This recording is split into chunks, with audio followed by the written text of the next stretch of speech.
Everyone has a place they're drawn to, without explanation. For some, it's an old family home. For others, it's a train station where someone never came back. For me, it was a field, just a field in northern Iowa, surrounded by corn and emptiness. Northfield 6, more precisely the stretch between farm grid markers 6 and 7. It wasn't on any maps. I didn't read about it. I saw it as a child, once, in a dream.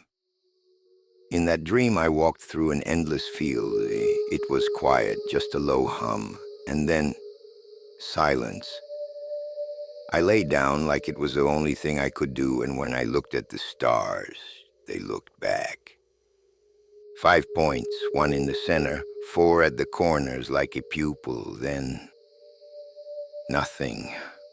I woke up screaming and drenched in sweat. My parents had to start homeschooling me. I couldn't be in rooms with windows facing north. Years passed. I became an astrophysicist, and when a random telemetry scan captured anomalous light behavior over specific coordinates in Iowa, I froze. It was the same place, 5 sources, 1 central. They appeared for less than a minute and vanished. I didn't go there for fame or science. I went because if I didn't, I would die never knowing. I arrived at the field in a rented car at 10:13 p.m. The road turned into a muddy path. The corn loomed like walls of shadow. My GPS flickered, then died. When I stepped into the field, the sky looked fake, as if the stars were painted on.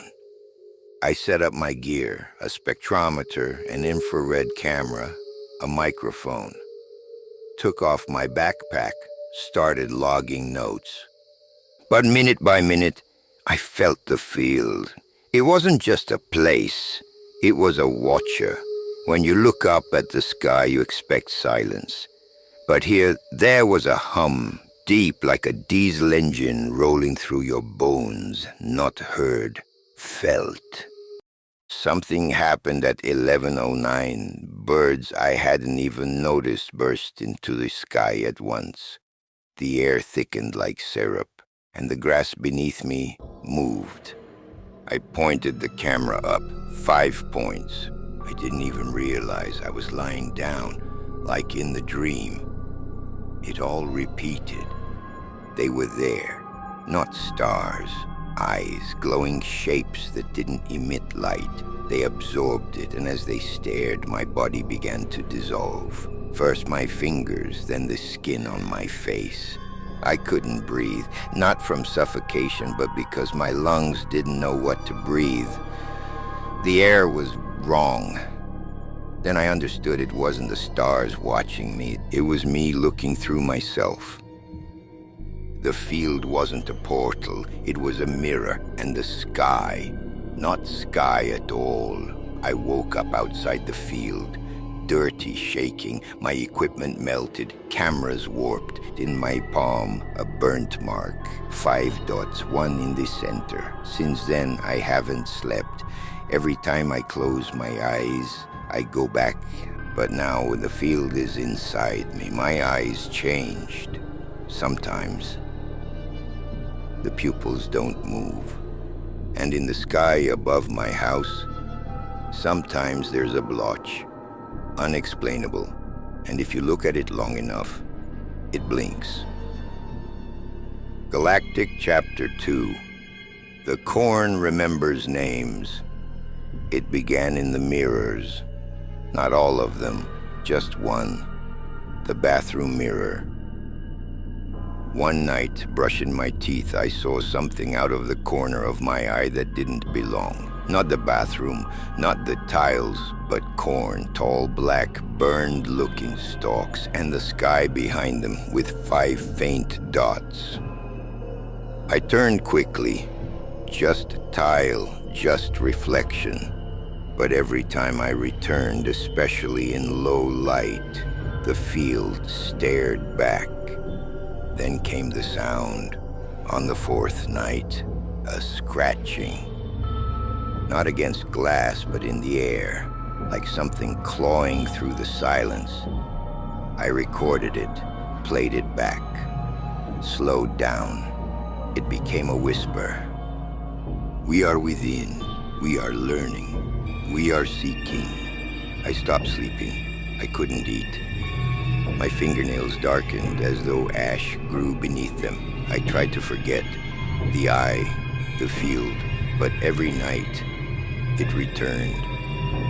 I called observatories, mentioned the 5 points.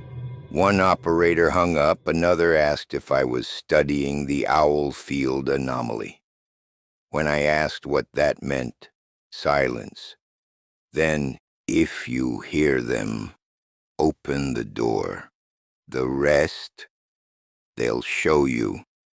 I shut off power, blocked all windows. Still, the fridge had writing inside, scratched from within. You can't hide here. On the 7th night, I woke up on the floor, face down, handful of soil, metallic taste on my lips, the smell, a rotten corn under my nails, black pollen. On my stomach, a burn, same symbol, 5 dots, one central. But now, it pulsed. Something moved beneath my skin. I drove back to the field, 2:47 a.m. The car flickered, radio hissed, static and one voice. You weren't meant to leave. The field recognized me. The air grew thick, corn leaned in, as if greeting me. I walked to the same center, the spot I had first lain down.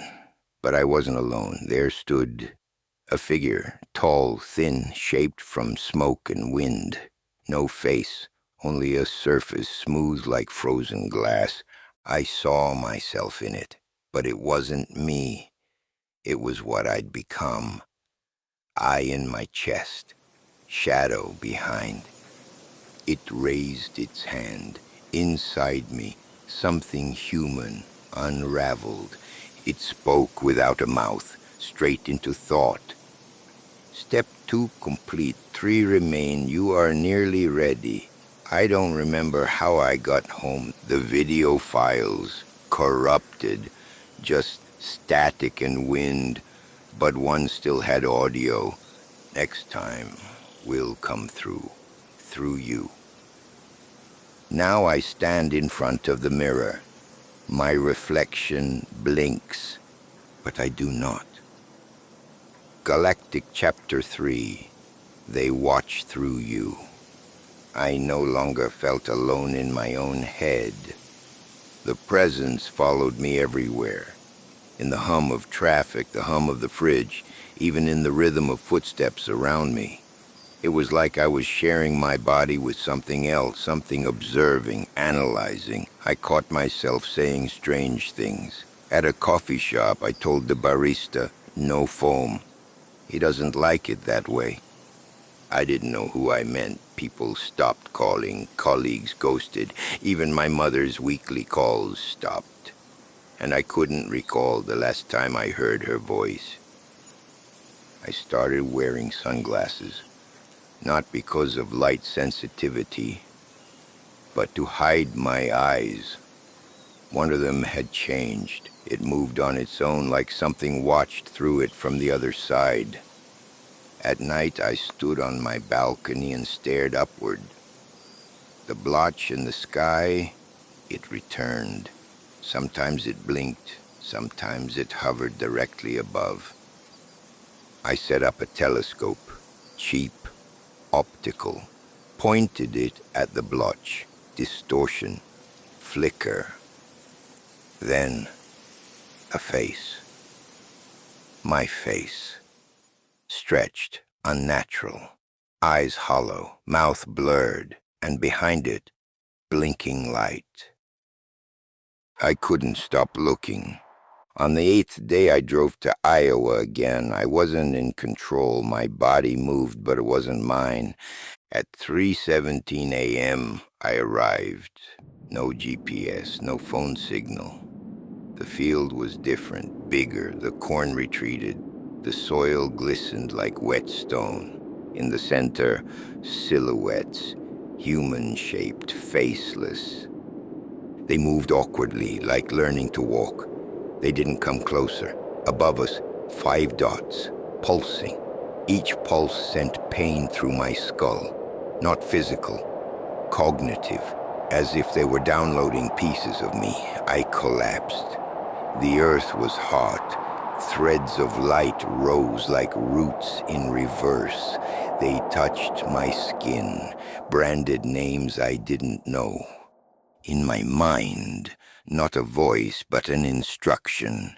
You are the gate, the translator, the vessel.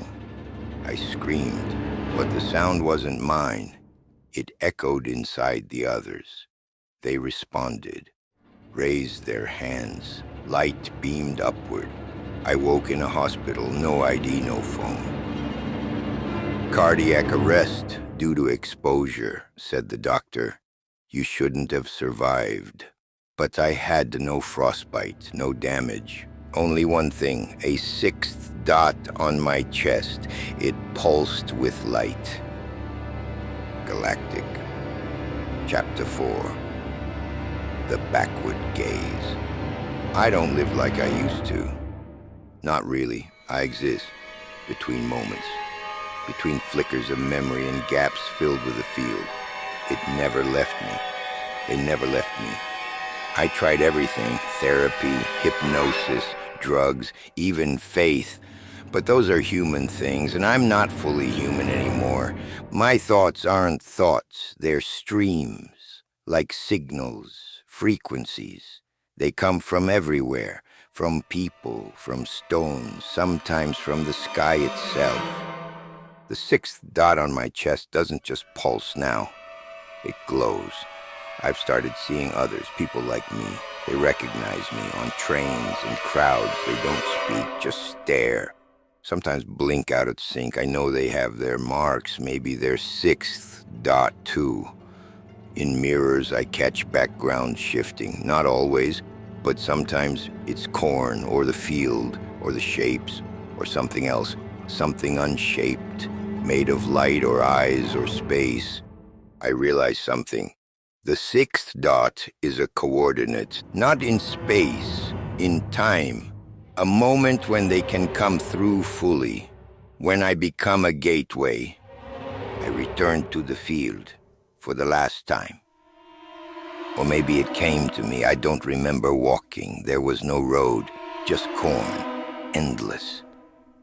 At the center, not a circle, but a platform, glossy, black. On it, me, but not me, a version, ancient or unborn. Same face, but earlier or later, perfect. He raised his hand, that was the eye. Not in the sky, inside. This wasn't contact. It was return. I wasn't chosen. I was a reflection, a vessel, a mirror. The field is a surface, a frequency, a weak spot in the fabric, and what came through wearing my shape. I don't live among people now. I walk between places, between dreams. I see those still sleeping and those almost awake. If you're reading this, you're close. You've been to the field, in dreams or for real. It doesn't matter. Check your pupils, feel your chest. Look at the sky, find the blotch. It's blinking. And if one day you wake up feeling like nothing around you is real, you'll know. The field is inside you, and you are part of the eye.